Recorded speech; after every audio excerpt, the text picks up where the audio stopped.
कबीर और देव ने पीछे मुड़कर देखा तो उनके होश उड़ गए। सामने वार्डन खड़ा था। वार्डन, कहाँ से आ रहे हो दोनों? देव हड़बड़ाकर, वो सर हम। कबीर, सर हम बस यहीं से आ रहे हैं। वार्डन, यहीं का मतलब कहाँ से आ रहे हो? मैंने तो तुम्हें बहुत देर से नहीं देखा। सच बताओ, कहाँ थे? देव, सर सच कह रहे हैं, हम तो यहीं थे। वार्डन गुस्से में, तुम दोनों ऐसे नहीं मानोगे, चलो मेरे साथ। यह सुनते ही अब कबीर और देव परेशान हो एक दूसरे को देखने लगे कि तभी पीछे से मंजीत भागता हुआ आया। अरे तुम दोनों ने अपना काम कर दिया। देव और कबीर के साथ वार्डन भी चौंक कर मंजीत को देखने लगा। क्या मतलब है तुम्हारा? क्या काम किया इन्होंने? मंजीत, सर वो कैप्टन ने मुझे बताया था कि पूरे कैंप को एक बार चेक करके आओ कि सब कुछ ठीक ठाक है या नहीं, कहीं कोई चूक तो नहीं है। तो मैं कैंप को चेक कर रहा था अकेला कि मुझे कुछ काम आ गया था, तो मैंने इन दोनों को भेज दिया चेक करने के लिए। तो बस वही पूछ रहा हूँ कि ढंग से कैंप को चेक किया या नहीं। वार्डन अब कबीर और देव की ओर देखा। तो पहले क्यों नहीं बताया तुम लोगों ने? देव, वो सर हम डर गए थे थोड़ा कि कहीं आप यह ना कह दें कि जब काम मंजीत का था तो तुम क्यों कर रहे थे। कहते हुए उसने उदास होने का नाटक किया। वार्डन, अच्छा ठीक है, अगली बार मुझे बताए बिना कहीं नहीं जाओगे। और मंजीत, तुम अपना काम खुद करना सीखो, समझे? मंजीत, जी सर। वार्डन वहाँ से चला गया।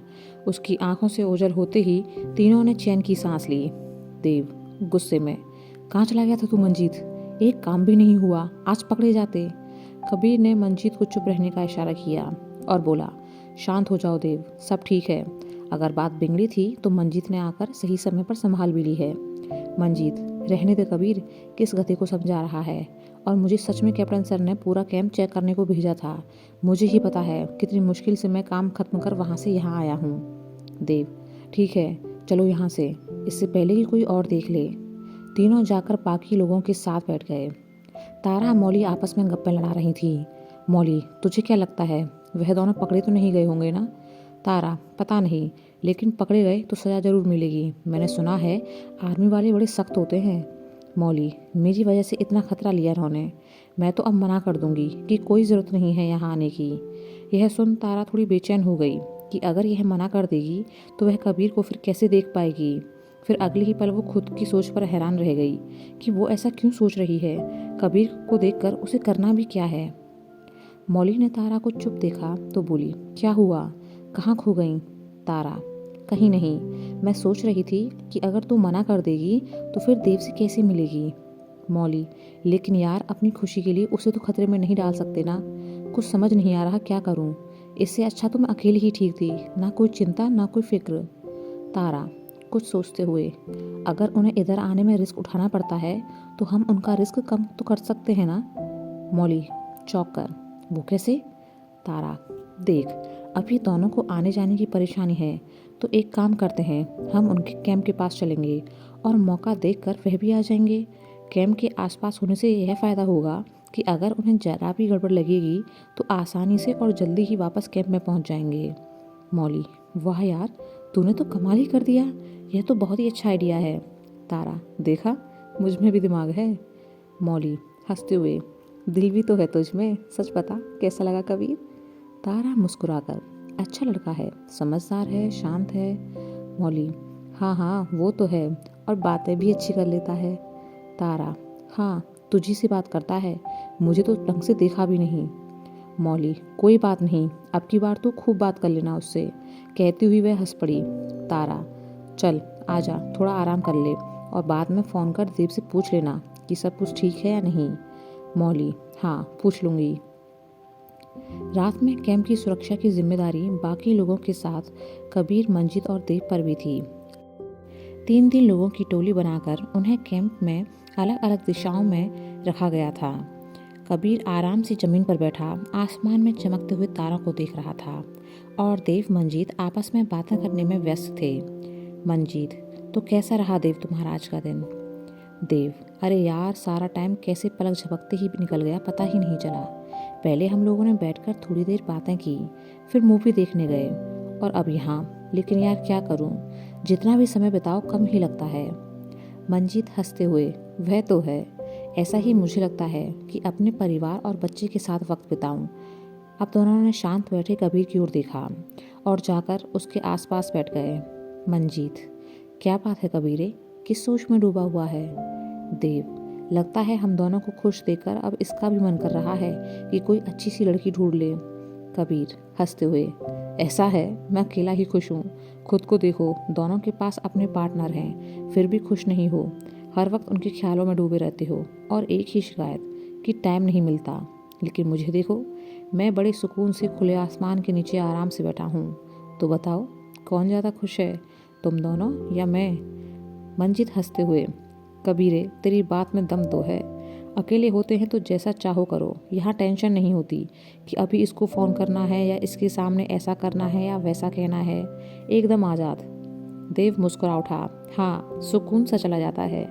कबीर, तो तुम दोनों मान ही गए कि मैं तुम दोनों से ज़्यादा खुश हूँ? देव, नहीं नहीं, ऐसा कब कहा? हर चीज़ का अपना मज़ा होता है। अब लड़की साथ होती है तो फिर केयर भी बहुत करती है, प्यार भी बहुत करती है, तो लगता है कि हाँ, कोई है जिसे हमारी फिक्र है। कबीर, रहने दे, अपनी फिक्र मैं खुद कर सकता हूँ और मेरे लिए मेरी माँ ही काफ़ी है मेरा ध्यान रखने के लिए। मंजीत, कह तो सही रहा है कबीरे। देव, चुप रहा कर कबीरे के मंजीते। अरे अपनी कोई खुद की राय है भी या नहीं तेरी, या जो कबीर बोलेगा उसमें बैल की तरह सिर हिला देता है? मंजीत, तो क्या करूं, मेरा दोस्त कभी कुछ गलत बोलता ही नहीं। देव, तुझसे जीता नहीं जा सकता। कहते हुए खड़ा हुआ और आगे बढ़ गया। कबीर, कहाँ जा रहा है? मंजीत हंसी को छिपाते हुए, और कहाँ जा रहा होगा, हमारी भाभी को फ़ोन करने के लिए जा रहा है। यह सुनकर देव ने हंसते हुए पीछे देखा। हाँ, उसी को फ़ोन कर रहा हूँ, थोड़ा टहलना भी हो जाएगा। कहते हुए वह फ़ोन पर बातें करता हुआ कुछ ही दूर जा खड़ा हो गया। कबीर, चल एक बार देख लेते हैं सब ठीक है या नहीं। दोनों उठ खड़े हुए और अपने आसपास की सुरक्षा देखने लगे। मौली, तुम दोनों सही सलामत पहुंच गए थे ना, और किसी ने पकड़ा तो नहीं? देव, नहीं यार, पर बाल बाल बचे। वार्डन ने पकड़ लिया था, वो तो ऐन वक्त पर मंजीत ने आकर बात संभाल ली। मौली उदास होकर, मेरी वजह से तुम लोगों को बहुत परेशानी हुई ना? देव हंसते हुए, अरे जब तक रिस्क ना हो तब तक जीने का मज़ा ही क्या। कम से कम तुम 10 लोगों से कह तो सकोगी कि देव तुम्हारे लिए कितना खतरा उठाकर मिलने आया था। यह सुनकर मौली हंसने लगी। वह तो उन्हें वैसे भी पता पड़ जाएगा जब उन्हें पता चलेगा कि तुम आर्मी वाले हो। देव, हाँ यह भी सही है। मौली, अच्छा हमने कुछ सोचा है इसी वजह से। देव, हमने मतलब? मौली, मतलब मैंने और तारा ने सोचा है कि कल हम लोग तुम्हारे कैंप की तरफ ही आ जाएंगे, जिससे शाम को तुम आसानी से हमसे मिल सकोगे और कुछ भी टेंशन हुई तो जल्दी से वापस भी जा पाओगे। देव मुस्कुराते हुए, अरे वाह, तुम तो बड़ी सयानी निकली। मौली, तारा का प्लान है ये। देव, ओह, तो तारा का खुराफाती दिमाग है ये। कहकर वह हंसने लगा। उसे ऐसे देखकर मंजीत ने कबीर से कहा, देख तो, लड़के की हंसी रुकने का नाम नहीं ले रही। कबीर, वही देख रहा हूँ। मंजीत, जाकर तंग करूँ क्या? कबीर, तुझे भी चैन नहीं पड़ता जब तक एक बार उससे बहस ना कर ले। कहते हुए वह पेड़ के नीचे पीठ लगाकर बैठ गया। मंजीत भी उसके पास आकर बैठ गया और देव को पुकारा, देव थोड़ा आराम कर ले हम, तू तब तक ध्यान रखना। देव ने हाँ में सिर हिला दिया। मंजीत कबीर की गोद में सिर रखकर सो गया। कबीर हंसते हुए, मंजीते क्या बात है, माँ की याद आ रही है या भाभी जी की? मंजीत हंसते हुए बोला, याद तब आएगी जब हम भूलेंगे, लेकिन हम फौजियों के लिए यहाँ अपने दोस्त ही माँ बाप भाई बहन सब कुछ हैं। ज़मीन हमारी बिस्तर है और दोस्तों की गोद तकिया, ये खुला आसमान चादर, हम लोगों को और चाहिए भी क्या। घर तो उसी दिन छूट जाता है जिस दिन पहली बार ये वर्दी पहनते हैं। कबीर, सही कहा, इस वर्दी के साथ जीना मरना भी तो बड़ी गर्व की बात होती है। मंजीत, वह सब तो ठीक है, पर कभी कभी डर लगता है अपने बेटे के लिए। अगर मुझे कुछ हुआ तो वह बिना बाप के कैसे जिएगा? कबीर, समझ सकता हूँ, बिना बाप के जीना कितना बुरा होता है, कितनी मुश्किलों का सामना करना पड़ता है। पर तू फिक्र ना कर, ऐसा कुछ नहीं होगा, भगवान ऐसा कुछ भी नहीं करेंगे। देव, तुम्हें डर तो नहीं लगता ना? मौली, डर किस बात से? देव, यही कि शायद तुमने गलत आदमी से प्यार कर लिया है। हूँ तो एक फौजी ही, पता नहीं कब क्या हो जाए। अगर मुझे कुछ हो गया तो क्या तुम मुझे भूलकर आगे बढ़ पाओगी? मौली, तुम ऐसी बातें क्यों कर रहे हो? कुछ नहीं होगा तुम्हें, देख लेना, मैंने सिर्फ तुमसे ही प्यार किया है, किसी और के लिए इस दिल में कभी कोई जगह नहीं बन सकती। मुझे तो गर्व है कि मेरा देव फौज में है और तुम हो कि ऐसी बातें करते हो। देव हंसने लगा। मौली, मुझे लगता है तुम बहुत थक गए हो, इसलिए ऐसी बहकी बहकी बातें कर रहे हो। देव ने अब कबीर और मंजीत की ओर देखा तो वो दोनों सो चुके थे। यह देखकर उसके चेहरे पर मुस्कुराहट तैर गई। मौली, तुम सुन रहे हो देव? देव अब एकदम से होश में आया। हाँ, सुन रहा हूँ। मौली, झूठ, लगता है मैं तुम्हें बोर कर रही हूँ। मेरी बातें तभी नहीं सुन रहे तुम। देव, अरे ऐसा नहीं है यार, दरअसल मेरा ध्यान मंजीत और कबीर की तरफ चला गया था। कुछ देर पहले ही दोनों बातें कर रहे थे और अब देखो सो गए हैं। मौली, अच्छा ठीक है, तुम भी सो जाओ। कल बता देना कि हम लोग कब तुम्हारे कैंप की तरफ आएं। देव, जरूर। कल तुम्हारी कोचिंग क्लास भी तो है ना, मेन एग्ज़ाम की तैयारी के लिए? मौली, हाँ। देव, तो ठीक है, तुम भी सो जाओ। मौली ने अब फ़ोन रख दिया। देव अब धीरे से कबीर के दूसरी ओर बैठ गया। उनका एक और साथी आया। देव ने उसे इशारे से धीरे से बोलने को कहा। उसने बताया कि तुम्हारी ड्यूटी अब खत्म हो गई है, अब दूसरी टोली की बारी है, तुम अब सो सकते हो। कहकर वह चला गया। देव ने मंजीत को कबीर की गोद में सिर रखकर सोते देखा तो हंसते हुए बड़बड़ाया कि जौक की तरह चिपक गया है कबीर से, एकदम सौतन वाला काम है इसका। अब मैं कहाँ सिर रखकर सोऊं? कहते हुए परेशान सा वह इधर उधर देखने लगा कि कबीर की आवाज़ उसके कान में पड़ी। इधर उधर मत देख, मेरे कंधे पर सिर रखकर सो जा। देव ने हैरानी से कबीर को देखा। उसने आंखें खोली और मुस्कुरा दिया। देव, तू सोया नहीं? कबीर, कैसे सो सकता हूँ, ये मंजीत पहले ही सो गया था और तू फ़ोन पर बिजी था। अब किसी को तो ड्यूटी करनी पड़ेगी ना। देव हंसते हुए, क्या यार, मैं तो डर ही गया था कि सोते हुए पता नहीं किससे बड़बड़ा रहा है ये लड़का। देव ने कबीर के कंधे पर सिर टिकाया और दोनों सो गए। अगले दिन मॉक ड्रिल खत्म होते होते दोपहर हो गई। सभी पसीने से लथपथ फौजी बैठकर आराम करने लगे। देव, यार सुबह सुबह अच्छी कसरत हो गई। कबीर हांफते हुए, हाँ सही कहा। देव ने कल रात तारा वाला प्लान कबीर को बताया कि वो दोनों इधर ही आ जाएंगी। दोनों अभी बात कर ही रहे थे कि वार्डन आया। कबीर, कुछ सामान है जो मार्केट से लेकर आना है, ये लो लिस्ट और बाइक की चाबी। कहते हुए उन्होंने लिस्ट और चाबी कबीर को दे दी। कबीर, जी सर। वार्डन वहाँ से चला गया। देव, यार इतना भी सीधा मत बन कि कोई दूसरा काम निकला नहीं कि कबीर की याद आई। कबीर, अच्छा है, थोड़ा घुमाऊंगा इसी बहाने। तभी देव को कुछ याद आया। अच्छा तुझे कितना टाइम लगेगा अभी निकलने में? कबीर, 10 मिनट में निकल ही रहा हूँ। देव, तो मौली के लिए चिट्ठी लिख रहा हूँ, उसे देते आना। कबीर, पागल है क्या, फ़ोन से बात कर लेना। देव, जो मज़ा पुराने ज़माने की चिट्ठियाँ लिखने में है वो फ़ोन में कहाँ। कबीर, चल मैं तैयार होने जा रहा हूँ, जब तक तुझे जो लिखना है लिख ले। देव, मैं बस 5 मिनट में आया। कहते हुए वह भाग गया।